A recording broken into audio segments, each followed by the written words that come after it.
Cup पानी डालें। ये बड़ा कप है मग, इसलिए ये 2 कप है छोटे। इसमें डालेंगे 1 इंच का अदरक का टुकड़ा, इसको मैंने ब्रिक ब्रिक कर लिया, काट लिया। और ये 2 अदद दालचीनी के टुकड़े और ये 1/2 टीस्पून सौंफ है। बस इसको बॉयल आने का वेट करेंगे और इसको 5 मिनट तक हमने पकाना है।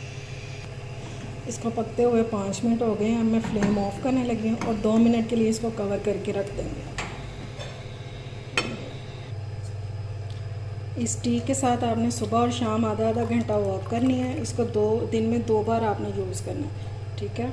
और डाइटिंग की इसके साथ कोई ज़रूरत नहीं है। इंशाल्लाह 1 महीने में 10 kg वज़न कम होगा। ये हाफ़ लीमू है, ये इसमें डाल देना और इसको पी लेना है बस।